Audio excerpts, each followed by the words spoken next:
Sir నమస్కారం, స్వాగతం.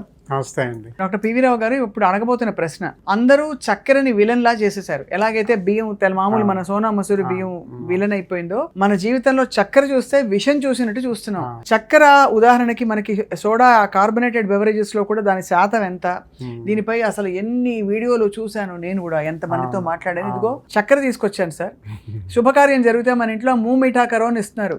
ఇప్పుడు ఆ శుభకార్యం జరిగినప్పుడు వాళ్ళ పెళ్లిలో కూడా వాళ్ళు స్వీట్ తినలేని పరిస్థితికి చేరిపోయారు సార్. మనం షుగర్ జబ్బు అనే దానికి మనం తినే షుగర్కి సంబంధం లేదు. ఇది కేన్ షుగర్, ఇది చక్కెరలోంచి వచ్చిన షుగరు. ఇలాగే మన ఇప్పుడు ఇందాక మీరు పానీయాల గురించి చెప్పి అడిగారు కదా, బెవరేజెస్లో వచ్చేదంతా కూడా కార్న్ షుగర్ అంటాం, fructose sugar, high fructose syrup అంటాం అనమాట. అంటే కోకోకోలా ఇలాంటి వాటిలో వాడేవి. అవన్నీ ఏంటంటే ఇప్పుడు ఈ చక్కెరలో ఉన్నటువంటి షుగర్ ఇవన్నీ రక్తంలో గ్లూకోజ్ని పెంచుతాయి. కానీ రక్తంలో గ్లూకోజ్ వేరు, మనం తినేటువంటి ఆహారంలో ఉన్నటువంటి షుగర్లు వేరు. ప్రతిదాన్ని రక్తంలో ఇప్పుడు నేను షుగర్ తీసుకోగానే వెంటనే నోట్లోనే కరిగిపోయి రక్తంలోకి వెళ్ళిపోయే పరిస్థితి లేదు. మనం తీసుకున్నటువంటి షుగర్ మీరు ఒక 10 గ్రాములు తిన్నారా, 20 గ్రాములు తిన్నా కూడా అది లోపల లివర్లోంచి, అంటే కాలేయంలోంచి దానికి సరిపోయిన పరిమాణంలో గ్లూకోజ్ని విడుదల చేస్తుంది. అంతేగాని మీరు నోట్లో తీసుకున్నటువంటి గ్లూకోజ్ మొత్తం కరిగిపోయి ఈసోఫాగస్ ద్వారా చిన్న ప్రేవుల్లోకి వెళ్ళి పెద్ద ప్రేవుల్లోకి వెళ్ళి లోపలికి వెళ్ళడానికి 6 గంటలు పడుతుంది.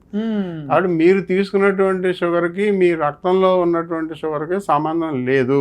కానీ అందుకే గంట తర్వాత 2 గంటల తర్వాత రక్త పరీక్ష చేయమంటాం అనమాట. తిన్న తర్వాత వెంటనే రక్త పరీక్ష చేస్తే మీరు తిన్న ఆహారంలోని పిండి పదార్థం యొక్క ప్రభావం మీకు రక్తంలో తెలియదు. 2 గంటలైనా మినిమం ఉండాలి, 6 గంటలు కరెక్ట్గా తెలుస్తుంది అనమాట. కాబట్టి ప్రతిదాన్ని నేను తిన్నాను కాబట్టి నా రక్తంలో షుగర్ పెరిగిపోయింది, ఇప్పుడు CGMSలు వచ్చి కాఫీ తాగి వెంటనే షుగర్ ఎంత పెరిగిందని చూసుకుంటున్నాం కదా, పెరుగుతుంది. కానీ అది మీరు తిన్న షుగర్ కాదు, మీరు నోట్లో వేసుకున్న షుగర్కి సరి సమానమైన పాళ్లల్లో గ్లైకోజన్ని పరగలగొట్టి కాలేయంలోంచి గ్లూకోజ్ రిలీజ్ చేస్తాను.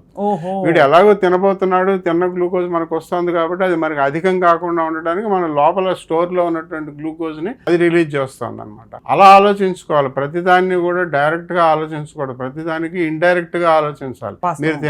మీరు తిన్న అలాగే ఇప్పుడు మీరు షుగర్ ఒక 10 గ్రాముల షుగర్ తింటే ఎంత షుగర్ పెరుగుతుందో, సిగరెట్ తాగినా అంత షుగర్ పెరుగుతుంది. అంతే కదా. మరి అందులో షుగర్ లేదు కదా. ఇప్పుడు ఈ పాన్ పరాగులు తింటున్నారు, ఈ మసాలా పాన్ పరాగులు, అవి నోట్లో వేసుకున్నా షుగర్ పెరుగుతుంది, దాంట్లో షుగర్ లేదు కదా. అలాగే వేడి నీళ్లు తాగినా షుగర్ పెరుగుతుంది, వేడి నీళ్లు తాగితే పెరుగుతుంది, చన్నీళ్ళు తాగినా పెరుగుతుంది.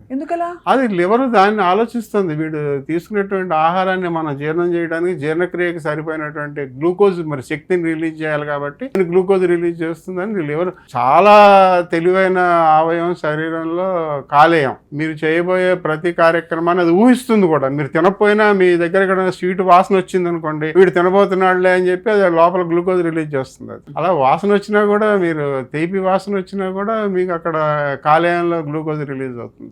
ఇంట్లో అత్తగారులాగే సార్, చెప్పండి సార్. కాబట్టి అంత తొందరగా మనం ప్రతిదాన్ని మనం తీసుకున్నటువంటి ఆహారంతో పోల్చకుండా చేసుకోవాలి. గ్లూకోజ్ అనేది అది విష పదార్థం కాదు. ఇప్పుడు క్రియాటినిన్, యూరియా, యూరిక్ యాసిడ్ వాటిని విష పదార్థాలుగా చెప్పుకుంటాం, ఎందుకంటే మలిన పదార్థాలు అనమాట అవన్నీ. ఇది విష పదార్థం కాదు గ్లూకోజ్. మన శరీరంలో ఇప్పుడు మనం ముఖ్యంగా చెప్పుకోవాలి, ప్రపంచంలోనే అది మనం ఏ జంతువుని తీసుకున్న, ఇప్పుడు ఆవు, గేదె, అవి గడ్డి తింటాయి, దాన్ని కూడా గ్లూకోజ్ గా మార్చాల్సిందే శరీరం, అంతేగాని దాన్ని వేరే రూపంలో వాడలేదు. మీరు మాంసం, మరి సింహాలు, పులులు మాంసమే తింటాయి, దాన్ని కూడా గ్లూకోజ్ గా మార్చుకోవాలి, అంతేగాని ఆ ప్రోటీన్ ని డైరెక్ట్ గా అదేమి శక్తి రూపంలో. జంతువులకు డయాబెటీస్ వస్తుంది సార్? అన్ని జంతువులకి. మనకి యానిమల్ డయాబెటీస్ అనేది మనకు అసలు తెలిసిన శాస్త్ర పరిజ్ఞానం అంతా కూడా మనకి వెటనరీ సైన్సెస్ నుంచి వచ్చింది. ప్రయోగాలని వాటి మీద ప్రయోగాలని వాళ్ళ ద్వారానే మనకి ఎంతో సైన్స్ అభిప్రాయం వచ్చింది అనమాట. ఈ పాయింట్ చాలా బాగుంది సార్. జంతువులు అంటే సింహం, పులి లాంటి జంతువులు కేవలం మాంసకృతులు తింటాయి, కానీ వాటికి కూడా డయాబెటీస్ వచ్చే పరిస్థితులు వస్తాయి. అంటే diabetes is not the food alone, it is the way your body is processing the food. తప్పకుండా మేము మిమ్మల్ని మళ్ళీ డిస్టర్బ్ చేస్తాం. మా సుమన్ టీవీ వ్యూవర్స్ కి సరైన ఇన్ఫర్మేషన్, అంటే ఇప్పుడు అన్ని ఎక్స్ట్రీమ్స్ వచ్చేసాయి సార్, ఆ ఎక్స్ట్రీమ్స్ పక్కన పెట్టి moderate and healthy happy life style కోసం అడుగులు వేద్దాం. మీ నుంచి మేము మరింత సమాచారం తెలుసుకుంటాం ఎప్పటికప్పుడు. సో మిమ్మల్ని డిస్టర్బ్ చేస్తూ ఉంటాం, మీరు అనుమతి ఇవ్వాలి మాకు. తప్పకుండా. డాక్టర్ పివి రావు గారు, we're honoured to have you here. నమస్కారం సార్. నమస్తే.